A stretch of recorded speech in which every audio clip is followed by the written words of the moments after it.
अपनी 12वीं कक्षा को पास करके बरेली से बाहर निकली और मैं पहुंची ग्रेटर नोएडा, एक शहर जो कि डेवलप हो रहा था। 2008 की बात है, उत्तर प्रदेश का। यहाँ मैंने अपनी इंजीनियरिंग की पढ़ाई शुरू करी और एक नया जीवन देखने को मिला मुझे। एक नई उमंग मेरे दिल में आई, क्योंकि अब हम ना वो जो एक कुकून, एक माँ-बाप हमारे चारों तरफ एक सिक्योरिटी का बनाते हैं, वो खत्म हो रहा था।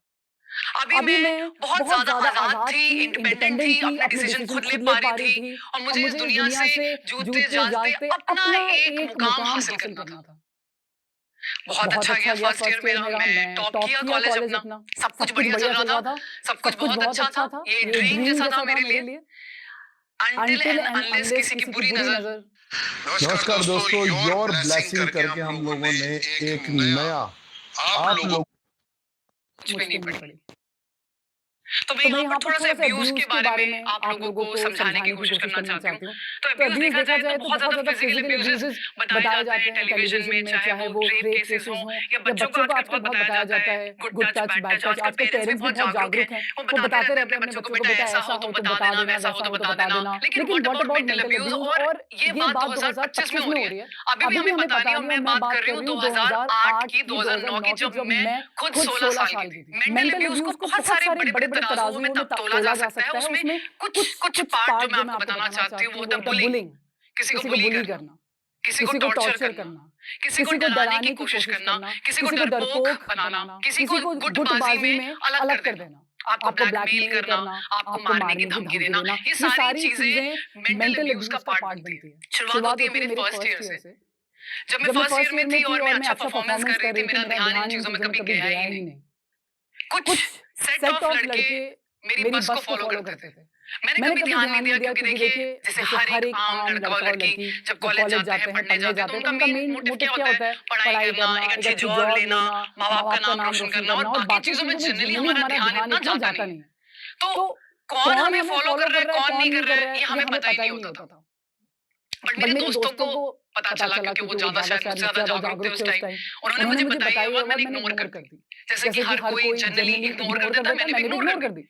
अब वक्त बीतता गया और सेकंड ईयर पे पहुंच गए हम। और जैसे हम सेकंड ईयर इंजीनियरिंग के पहुंचे, क्योंकि हमने कभी उनको मना नहीं किया, रोकने की कोशिश नहीं करी, तो वो लोग बस को छोड़ के हमें हमें फॉलो करते थे।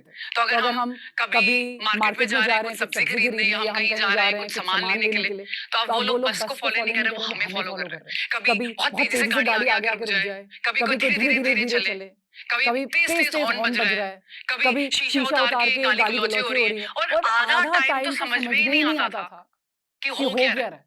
बिकॉज हम कंफ्यूज थे, क्योंकि हमारा टारगेट कुछ और था। हम तो यहाँ पढ़ने आए थे, और हमें ये जीवन में ये क्या देखने को मिल रहा है, क्योंकि जब हम माँ बाप के साए में होते हैं ना, जब एक अम्ब्रेला में होते हैं, तो हमें ये सब कुछ भी देखने को मिलता नहीं है। तो एज आई सेड कि हर कोई इग्नोर करेगा, मैंने भी इग्नोर कर दिया। लेकिन मैंने एक चीज यहाँ से शुरू हुई, वो हुई बड़ी पैर में जाना। पहले हम अकेले घूमते थे, फिर हमने अकेला निकलना छोड़ दिया, अपने दोस्तों के साथ बाहर निकलती थी। तो कहीं ना कहीं अगर आप नोटिस करें इस कहानी में, तो वो हल्का हल्का जो फियर था, वो जो डर था, वो मेरे अंदर डालना शुरू कर दिया गया था। थर्ड ईयर में आते आते लोगों का जो एक कॉन्फिडेंस होता है ना दूसरी पार्टी का, वो बढ़ता गया, क्योंकि उनको पता है कि शिकार तैयार हो रहा है। अब वो क्या करेंगे? अब वो आपको सामने आके अटैक करते हैं, आपसे आमने सामने बात करेंगे, आपकी हिम्मत बढ़ेगी। तो वो आपको आके आप प्रपोज करेंगे, आपको आके कुछ बोलेंगे कि अब आप मना करते हैं तो वो पागल हो जाएंगे। क्योंकि यहाँ वो पागल आशिक का मैं थोड़ा सा जिक्र करना चाहूंगी। ये प्यार व्यार कुछ नहीं है, ये सिर्फ ईगो की लड़ाई होती है कि किसी ने हमें मना कर दिया, हमें नापसंद कर दिया, तो अब वो हमारी नहीं तो किसी और की भी नहीं। बात शुरू तब होती है जब हम अपने थर्ड ईयर में किसी प्रोजेक्ट के सिलसिले में बाहर गए, मैं और मेरी दोस्त। मैंने ऐसा बोला कि मैं अकेले नहीं निकल रही बाहर। मैं और मेरी दोस्त बाहर निकले। थोड़ा सा शाम का वक्त हो गया था और रोड थोड़ी सी सुनसान थी। हम जल्दी जल्दी सोच रहे थे हमें कोई बस मिल जाए, कोई ऑटो मिल जाए। हम बस स्टैंड की तरफ खड़े हुए थे। तभी से एक गाड़ी, वही काले शीशे काली गाड़ी, बहुत पॉपुलर थी उस जमाने में। वो हमारे कभी लेफ्ट, कभी राइट, कभी आगे, कभी पीछे, बहुत बार उसने चक्कर लगा दिया। और जो मेरी फ्रेंड थी उसने ये चीज नोटिस कर ली। अगेन मैं तो देखती ही नहीं थी सामने, क्योंकि मुझे पता है कुछ ना कुछ गड़बड़ होने वाला है। लेकिन जो मेरे साथ में थे वो चीजें नोटिस करते थे बहुत। और उन्होंने मुझे बोला खुशबू थोड़ा सा तू आगे चल, मैं पीछे पीछे से आते मैं देखती हूँ कौन है क्या है। तो जैसे उनका शीशा डाउन हुआ, हमें रियलाइज हुआ कि ये पूरे वही लोग हैं, और इस बार कोई अकेले नहीं आया, झुंड में आए। क्योंकि जनरली जो लोग ऐसा काम करते हैं वो ग्रुप में चलते हैं, वो अकेले नहीं चलेंगे कभी शिकार करने। तो हमारे पास कुछ ऑप्शन नहीं था। मुझे मेरे दोस्त ने बोला तो भाग जा फटाफट, मैं उधर से आ जाऊंगी तो उधर से आ जा, हम लोग सेपरेट हो जाते हैं। तो रात का टाइम हो गया था, ऑलमोस्ट 7 बज रहे थे। कोई ऑटो नहीं मिल रहा, कोई बस नहीं मिल रहा, मैं भाग रही हूँ। पीछे से गाड़ी आ रही है, तभी अचानक से मैंने देखा एक नया गर्ल्स वॉशरूम टॉयलेट वहां पर गवर्नमेंट ने तैयार किया, जो कि गवर्नमेंट बेस्ड था, जिसको बोलते हैं शौचालय। वहां मैं जाके छुप गई। मुझे याद है कि शायद रात के 12-1 बज गए थे और मैं वहीं थी। और कैसे ऐसे करके फिर मेरी दोस्त वहां आई, क्योंकि उसने देखा होगा शायद मैं मांग तो वो वापस आई, उसने मुझे लिया, हम लोग हॉस्टल वापस गए।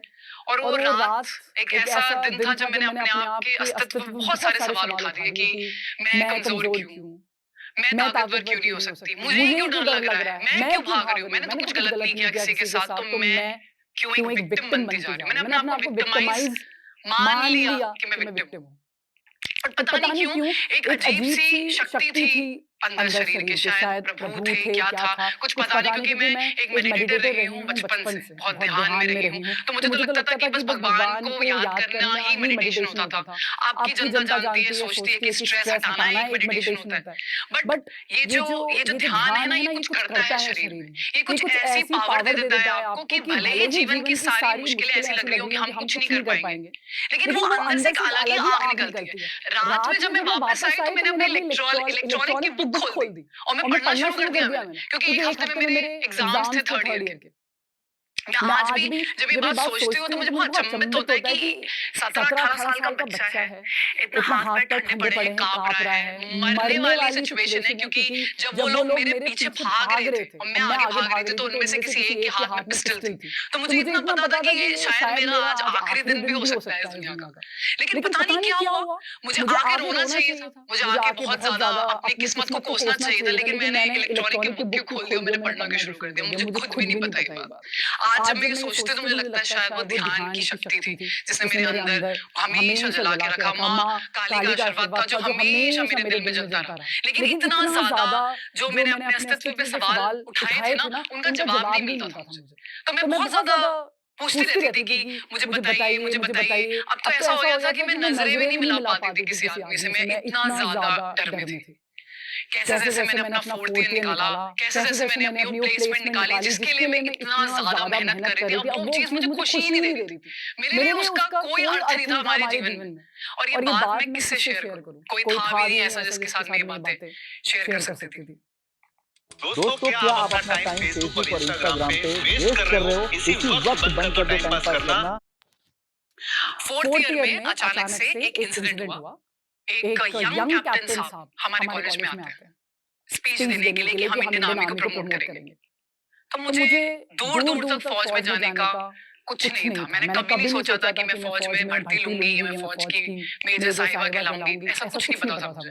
मेरा खानदानी बैकग्राउंड बिल्कुल भी डिफेंस फोर्सेस से रिलेटेड नहीं है।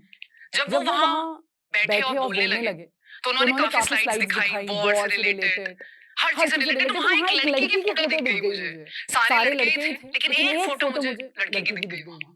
और जैसे मैंने उनको देखा, उन्होंने जनगणमन चालू किया, कुछ मेरे अंदर फिर से घटित हो गया। ऐसा लगा कि इंटरनल कॉलिंग है। वो एक शक्ति, वो एक कॉन्फिडेंस जो मेंटल अब्यूज के बाद जनरली टूट जाता है। हमें लगता है कि क्या होता है, बट मेंटल अब्यूज के बाद आपकी आत्मनिर्भरता खत्म हो जाती है, आपकी आत्मविश्वास खत्म हो जाता है और स्पेशली आपकी आत्मा को बहुत छन्नी कर दिया जाता है। और जब जिस इंसान के पास आत्मविश्वास ही नहीं हो, कैसे ही जिएगा ये सोचिए। बहुत गलत थॉट्स आते हैं दिमाग में, बहुत डिप्रेसिव फील होता है लाइफ में। लेकिन जैसे मैंने वो पिक्टोरियल इफेक्ट देखा, मुझे लगा ओ माय गॉड ये क्या हो रहा है। एक अलग सा मेरे अंदर कुछ तो जागा। मुझे लगा कि यार ये वो चीज है जो वापस जो मेरे आत्मविश्वास में जो छेद पड़ गए सिल दिया जाएगा इसको। मैंने कुछ थोड़ा बहुत पूछा कि कैसे जाना है, क्या जाना है। उसके बाद मैंने किसी से कोई बात नहीं करी, मैं बिल्कुल ही साइलेंट मोड में चली गई। मुझे पता था कि मुझे बस यही जाना है, बस यही जाना है, बस यही जाना है।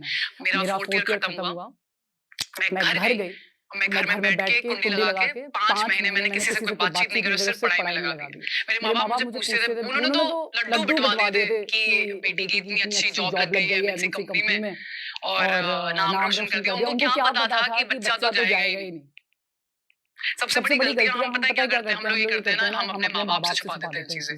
हम ये सोचते हैं कि हम अगर अपने माँ-बाप को बताएंगे तो वो हमें समझेंगे नहीं, हमें घर में रखवा देंगे। और जनरली लड़कियां तो सोचती हैं कि वो सोचेंगे कि मैंने कुछ गलती करी या मेरी चीजों को रिस्ट्रिक्ट कर दिया जाएगा। मुझे भी सेम डर था जो आपको है, सेम, कोई अलग चीजें नहीं थी, हम सब एक जैसे ही।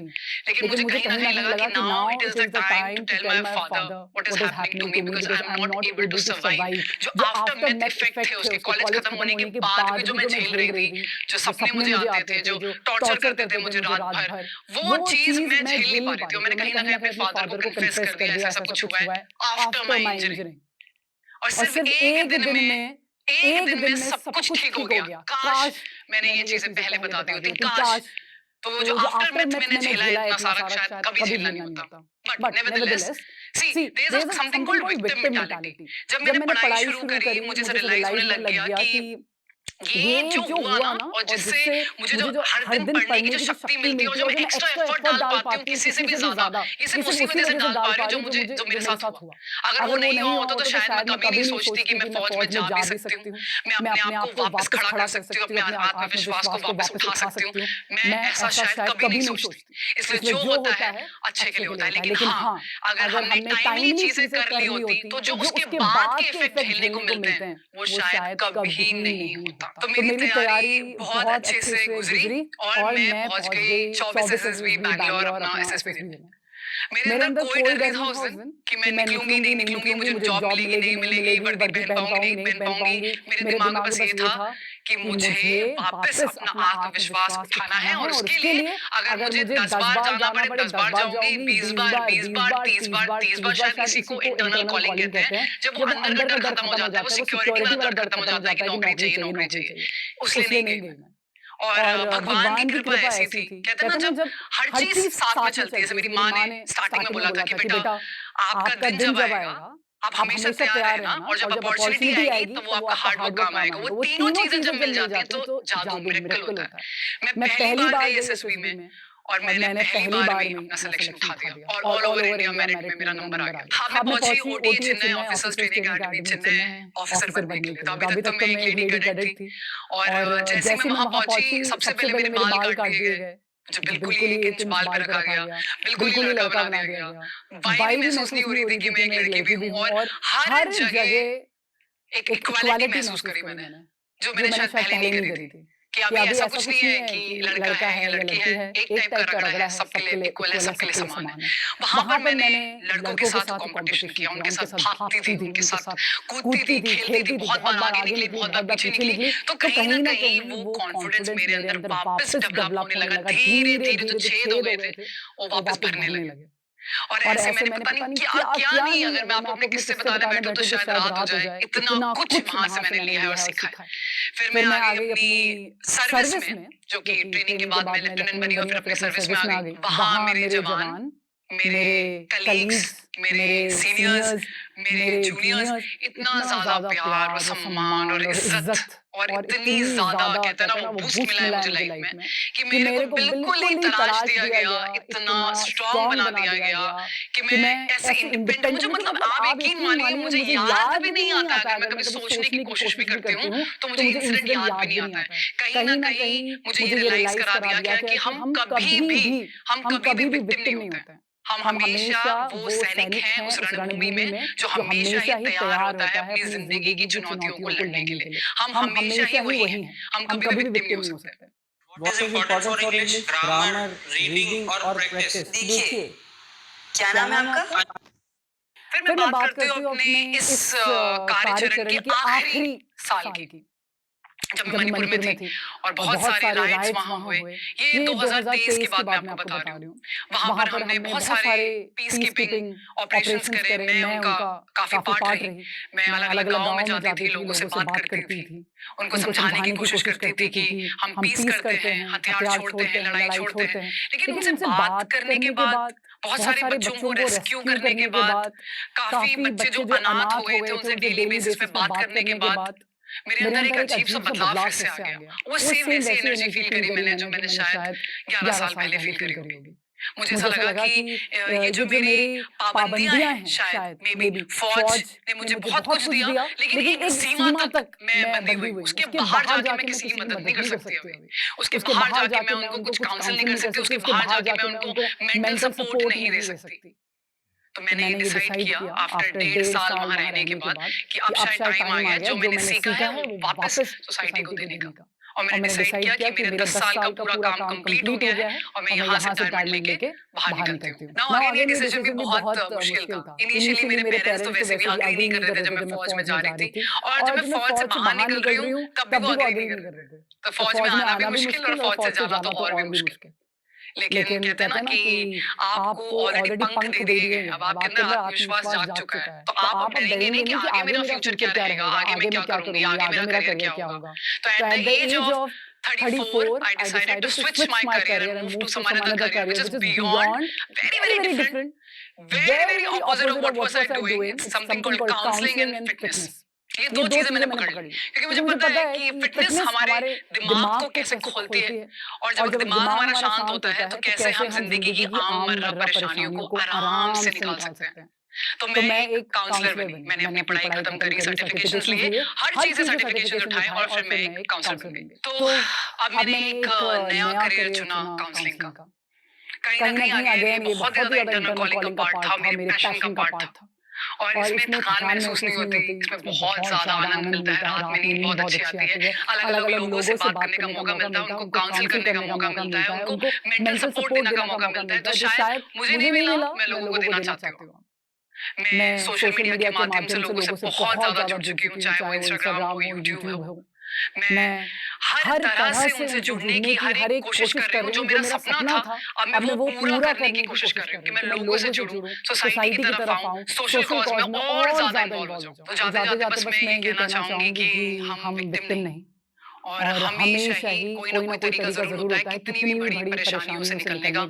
माँ बाप पे विश्वास रखें, अगर छोटी मोटी चीजें होती हैं तो वो पक्का आपको उन चीजों से निकाल सकते हैं। अपनी इंटरनल कॉलिंग पे विश्वास रखें कि जब भी जिंदगी में कुछ बुरा होता है अंदर से जरूर आवाज आती है आपके लिए कि क्या करना चाहिए, क्या सही है, क्या गलत है। और चीजें अगर हाथ से बिगड़ रही हैं, चीजें अगर ऐसी हैं जो गलत हो रही है तो उनको रूट से स्टार्टिंग से खत्म करो ताकि वो नासूर ना बने। ये बहुत बड़ी लर्निंग थी मेरे लिए। मैं एक वो खुशबू जो मैंने आपको बताया और एक खुशबू ये हूँ जो आपके सामने आज यहाँ खड़ी। मुझे यकीन है कि जो हुआ वो जीवन में कभी नहीं होगा। इसी के साथ मैं जोश टॉक के इस मंच का भी बहुत बहुत शुक्रिया अदा करना चाहती हूँ कि आपके इस मंच के थ्रू मैं इतने सारे युवा युवतियों से मिल पाई और कहीं ना कहीं जो मेंटल अब्यूज का जो एक संदेश था मैंने आपके मंच के द्वारा उन तक पहुंचाया। Thank you so much. जय हिंद, जय भारत, जय माता। Thank you. मैंने आपको बताया कि मैं एक फिटनेस कोच हूँ और अगली टॉक में आपको बताऊंगी कि फिटनेस जरूरी है और कैसे की जाए ये बताऊंगी और कैसे हम अपनी रोजमर्रा की जिंदगी में वो चीजें यूज कर सकते हैं।